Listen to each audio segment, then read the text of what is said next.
25 जून 1975 आज़ाद भारत के इतिहास का सबसे काला दिन। ये वो दिन था जब देश में आपातकाल का ऐलान कर दिया गया था। 28 साल के हिंदुस्तान की तारीख का वो पन्ना जिसे शायद ही कोई याद रखना चाहेगा। भ्रष्टाचार में लिप्त केंद्र सरकार और जनता पर जबरन थोपे जा रहे फैसलों के खिलाफ जयप्रकाश नारायण दिल्ली के रामलीला मैदान में रैली कर रहे हैं।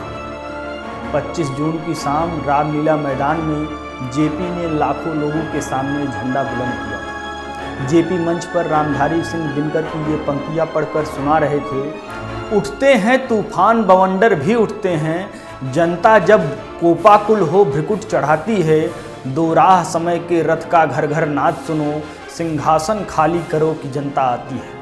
नमस्कार, आप देख रहे हैं आपका अपना चैनल एनबीसी हिंदी और मैं हूं आपके साथ नवीन तिवारी। आज 25 जून है और आज ही के दिन 1975 से 21 मार्च 1977 तक यानी 21 महीने की अवधि के लिए भारत में आपातकाल घोषित था।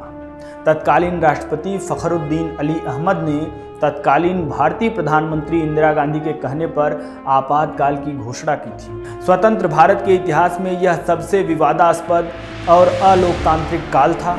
आपातकाल में चुनाव स्थगित हो गए थे और नागरिकों का अधिकार खत्म करके मनमानी की गई। इंदिरा गांधी के राजनीतिक विरोधियों को कैद कर लिया गया और प्रेस पर प्रतिबंध लगा दिया गया।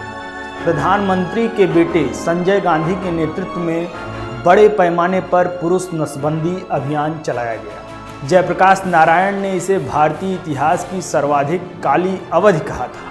1967 और 1971 के बीच इंदिरा गांधी ने सरकार और भारतीय राष्ट्रीय कांग्रेस पार्टी के साथ ही संसद में भारी बहुमत को नियंत्रित कर लिया था। प्रधानमंत्री के सचिवालय के भीतर ही केंद्र सरकार की शक्ति को केंद्रित किया गया। सचिवालय के निर्वाचित सदस्यों को खतरे के रूप में देखा गया।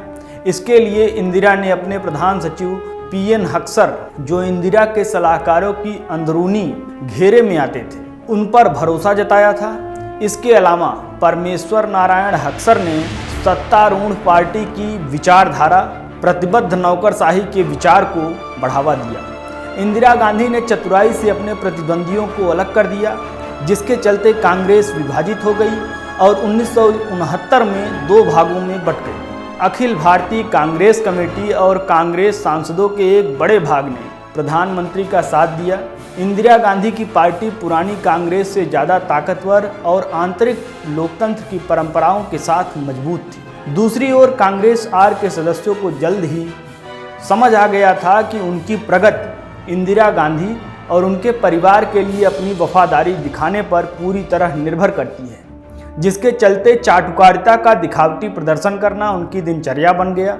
आने वाले वर्षों में इंदिरा का प्रभाव इतना अधिक बढ़ गया कि वो कांग्रेस विधायक दल के जरिए निर्वाचित सदस्यों की बजाय राज्यों के मुख्यमंत्रियों के रूप में खुद चुने गए वफादारों को स्थापित कर सकती थी। इंदिरा गांधी के पास जनता के बीच उनकी करिश्माई अपील का समर्थन था।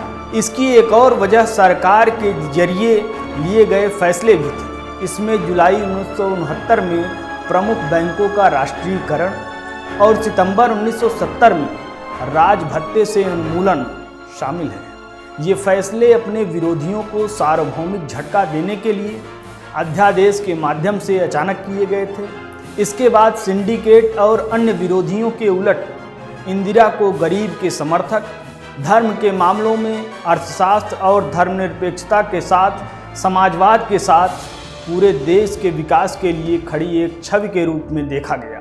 प्रधानमंत्री को विशेष रूप से वंचित वर्गों, गरीब, दलितों, महिलाओं और अल्पसंख्यकों के जरिए बहुत समर्थन मिला। 1971 के आम चुनावों की अगर बात की जाए तो गरीबी हटाओ का इंदिरा का लोक लुभावन नारा लोगों को इतना पसंद आ गया कि पुरस्कार के रूप में उन्हें एक विशाल बहुमत मिला। जीत के इतने बड़े अंतर के संबंध में इतिहासकार रामचंद्र गुहा ने बाद में लिखा था कि कांग्रेस आर असली कांग्रेस के रूप में खड़ी है। इसे योग्यता प्रदर्शित करने के लिए किसी प्रत्यय की जरूरत नहीं है। दिसंबर 1971 में इनके सक्रिय युद्ध के नेतृत्व में भारत ने पूर्वी पाकिस्तान, जो उसमें बांग्लादेश था, उसे अपने कट्टर दुश्मन पाकिस्तान से स्वतंत्रता दिलवाई। अगले ही महीने उन्हें भारत रत्न से सम्मानित भी कर दिया गया। वो उस वक्त अपने चरम पर थी। उनकी जीवनी लेखक इंदर मल्होत्रा के लिए भारत की साम्राज्ञी के रूप में उनका वर्णन उपयुक्त लग रहा था। नियमित रूप से एक तानाशाह होने का और एक व्यक्तित्व पंथ को बढ़ावा देने का आरोप लगाने वाले विपक्षी नेताओं ने भी उन्हें दुर्गा समान मान लिया। 1975 की तपती गर्मी के दौरान अचानक भारतीय राजनीति में भी बेचैनी दिखी और ये सब हुआ इलाहाबाद उच्च न्यायालय के उस फैसले से जिसमें इंदिरा गांधी को चुनाव में धांधली करने का दोषी पाया गया। इंदिरा गांधी पर 6 वर्षों तक कोई भी पद संभालने पर प्रतिबंध लगा दिया गया था, लेकिन इंदिरा गांधी ने फैसले को मानने से इनकार करते हुए सर्वोच्च न्यायालय में अपील करने की घोषणा की और 26 जून को आपातकाल लागू करने की घोषणा कर दी गई। आकाशवाणी पर प्रसारित अपने संदेश में इंदिरा गांधी ने कहा, जब से मैंने आम आदमी और देश की महिलाओं के फायदे के लिए कुछ प्रगतिशील कदम उठाए हैं, तब से मेरे खिलाफ गहरी साजिश रची जा रही है। आपातकाल लागू होते ही आंतरिक सुरक्षा कानून के तहत राजनीतिक विरोधियों की गिरफ्तारी की गई। इनमें जयप्रकाश नारायण, जॉर्ज फर्नांडिस और अटल बिहारी वाजपेयी भी शामिल थे।